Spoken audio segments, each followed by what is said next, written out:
Y justamente tenemos una entrevista para hablar de este tema. Se encuentra conmigo Alejandro Mostajo, ejecutivo de la FUL. Bienvenido, Alejandro, gracias por aceptar nuestra invitación.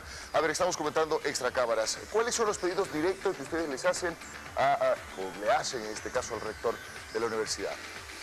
Buenos días. Son muy simples. El primero es el desdoble de paralelos y de nuevos grupos en las aulas que están saturados de estudiantes. Arriba de 150, 200, hasta ahí encajonados. Hay 200 estudiantes en un solo aula. Exactamente. Y queremos que esos grupos se dividan en 2 y si son más en 3. Sencillo, como verás, y eso es incremento en la carga horaria. Y que además el docente contratado entre con examen. Como verás, sencillo. El segundo, dotación de internet. Imagínense, la universidad hasta el momento no tiene el acceso para los estudiantes, tienen algunos decanos, directores, solamente para ellos como privilegio. Queremos... ¿No firmaron en torno a esto un convenio con Comteco? Se firmó con convenio con Comteco, incluso el año pasado ya en octubre ya tenía que estarse un acuerdo, pero lamentablemente hasta ahora no se instruye y además han anunciado de que va a ser restringido, donde los decanos van a tener las claves para simplemente en algunas horas activar la señal.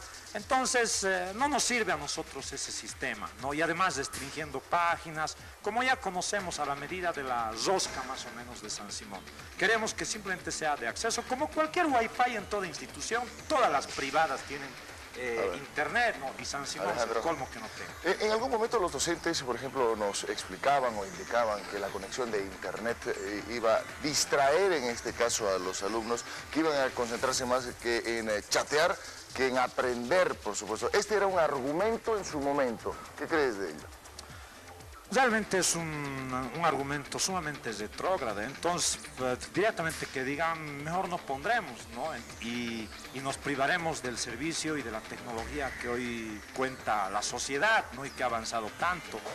Creemos que ya es un aspecto ya más individual, ¿no? El estudiante obviamente que le dará buen uso, bajar tutoriales, descargas, que les sean útiles. Y obviamente, depende de cada estudiante. Claro, ya es a conciencia de cada uno. Y acá, por ejemplo, nosotros igual podemos decir que los decanos, directores, utilizan el internet más que para trabajar para otra cosa y no podemos entrar a eso, ¿no? Ese es tu segundo punto. El tercer punto de la demanda. El tercero, muy sencillo igualmente, simplemente que cumpla un acuerdo que ha firmado el rector, y acá lo puedes ver, firma el rector José González, simplemente que cumpla en los términos que ha firmado, que es la dotación de computadoras, data display, impresora a los centros de estudiantes, y que lo suba al SICOES. Ni siquiera es incluso ya la dotación directa, simplemente subirlo al SICOES, que cumpla, nada más. ¿Alguna vez se dijo que ustedes querían estas computadoras a nivel personal? Sí, es una falsificación, no podemos darles para que ellos sean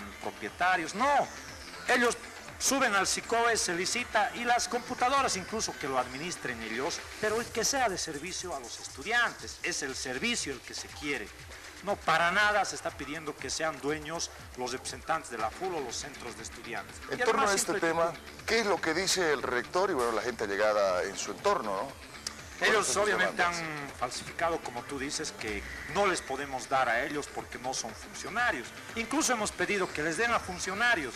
Incluso les hemos propuesto nuestros 2 administrativos funcionarios que son de planta en la FUL, que bajo la tuición de ellos que funcionen, pero ni aún así son puros caprichos, y evitar que en realidad los centros y la FUL hagan gestión a través del servicio de estas herramientas. También se ha hablado con el tema de este paro estudiantil que ustedes han hecho y que han desconocido un consejo que hay interno para tomar este tipo de decisiones y que lo están haciendo de manera unilateral. A ver, el paro estudiantil surge a raíz de que al Consejo Universitario, que ha sesionado el día martes, nos traen una propuesta de presupuesto donde solamente contemplan el 10% de incremento salarial a docentes y administrativos, levantarse el tope salarial de autoridades para ganar igual que el presidente Evo, y tercero, garantizar su doble aguinaldo. ¿Eso cuánto le cuesta? 69 millones de bolivianos al presupuesto. Imagínense, hemos dicho qué cosa, adelante, finalmente es un derecho ya.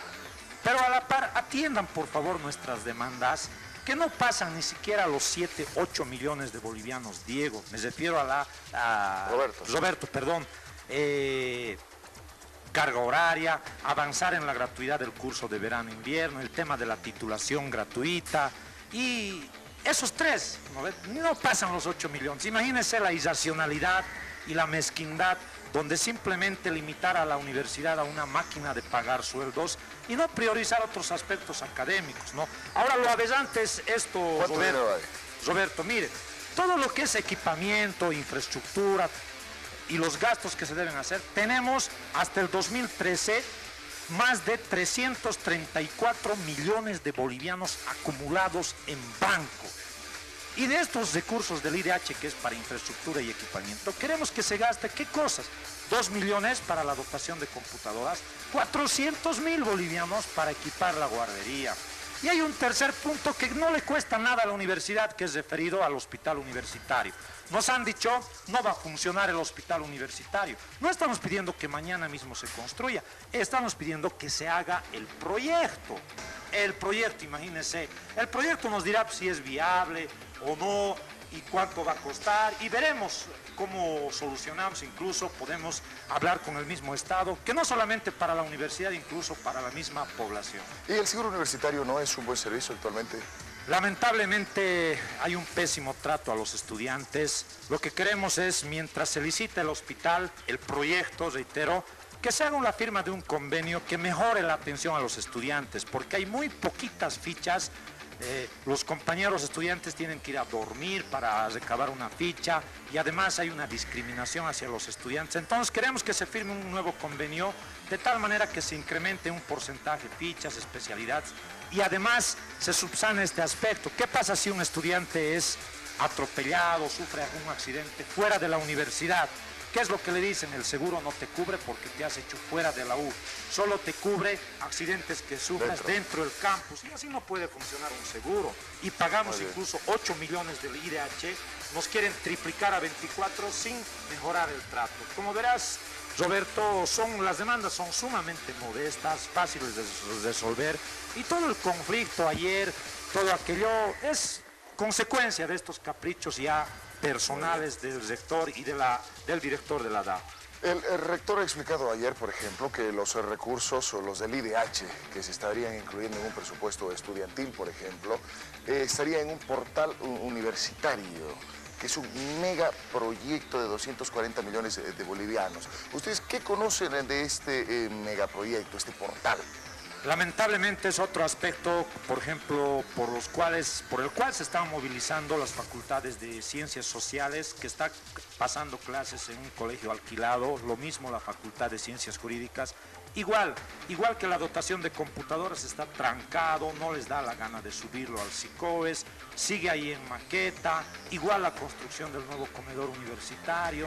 Entonces, es una excusa, entonces. Claro, es una excusa. Y no inscriben en el SICOES, por ejemplo, el portal, porque el decano de Derecho es de línea opositora al rector. Entonces, todo está subordinado a cálculos circunstanciales, electoreros, y bueno, la necesidad de equiparnos de infraestructura para que San Simón se ponga a la altura del conocimiento científico está subordinado a caprichos electoreros y mezquinos, lamentablemente, de las autoridades. A ver, Alejandro, hay demandas, las que tú has mostrado, que parecen muy razonables, de verdad. El sentido común lo dice, y dicen que deberían ser aceptadas. Pero ayer las autoridades, por ejemplo, de San Simón, decían que había intolerancia de parte de ustedes, que abandonaron un consejo universitario, les pedían volver al diálogo y tomar el paro, por ejemplo, de administrativos y los de docentes, más sus movilizaciones. Sería imposible, por ejemplo, si estas cosas continúan, imposible retornar a un diálogo. El tema es, Roberto, de que este rector llama a consejo universitario cuando estallan los quilombos, cuando hay huelgas que ya están más de 20 días. Lo mismo ha pasado, si se acordará, del conflicto de veterinaria. El estatuto prevé que cada 15 días el rector debe llamar a consejo y en esas instancias no se cumple. Tienen que pasar meses, conflictos, cuando ya está al límite la cosa para que llamen a consejo. Si se cumpliera por lo menos esa partecita de nuestra norma interna, nos evitaríamos cuántos conflictos, porque tendríamos los estudiantes los canales, las instancias para plantear nuestros problemas, lo mismo los docentes, pero no se llama, Roberto, no se cumple. Entonces, nosotros a través de este medio de comunicación damos las plenas garantías. Si el rector decide convocar mañana mismo, entran a la universidad. Hoy mismo entran. Hoy mismo, incluso en la tarde, entran, se sesiona. Incluso tenemos auditorios desconcentrados, el CESU, la ESFOR. La cosa es que lo que falta es voluntad de nuestras autoridades, nada más. Muchas gracias, Alejandro, por aceptar nuestra invitación, venirnos a explicar la posición que tienen ustedes como estudiantes, como parte de la FUL, en torno a las peticiones que tienen, que, insisto, desde mi punto de vista son bastante coherentes, y ojalá que el diálogo pueda resolver este tema. Esta es una parte del conflicto, conoceremos más adelante también la otra cara de la moneda y qué nos dicen con respecto a lo que nos ha explicado Alejandro. Alejandro, muchas gracias. Gracias a ustedes. Pausa, ya volvemos. Y justamente tenemos una entrevista para hablar de este tema. Se encuentra conmigo Alejandro Mostajo, ejecutivo de la FUL. Bienvenido, Alejandro, gracias por aceptar nuestra invitación. A ver, estamos comentando extracámaras. ¿Cuáles son los pedidos directos que ustedes les hacen o le hacen en este caso al rector de la universidad? Buenos días. Son muy simples. Verás, y eso es incremento en la carga horaria. Y que además el docente contratado entre con examen. Como verás, sencillo. El segundo, dotación de internet. Imagínense, la universidad hasta el momento no tiene el acceso para los estudiantes. Tienen algunos decanos, directores, solamente para... El primero es el desdoble de paralelos y de nuevos grupos en las aulas que están saturados de estudiantes. Arriba de 150, 200, hasta ahí encajonados. Hay 200 estudiantes en un solo aula. Exactamente. Y queremos que esos grupos se dividan en 2 y si son más en 3. Sencillo, como a ellos, como privilegio. Queremos... ¿No firmaron en torno a esto un convenio con Comteco? Se firmó con convenio con Comteco, incluso el año pasado, ya en octubre, ya tenía que estarse un acuerdo. Pero lamentablemente hasta ahora no se instruye y además han anunciado de que va a ser restringido, donde los decanos van a tener las claves para simplemente en algunas horas activar la señal. Entonces no nos sirve a nosotros ese sistema, ¿no? Y además restringiendo páginas, como ya conocemos a la medida de la rosca más o menos de San Simón. Queremos que simplemente sea de acceso como cualquier Wi-Fi.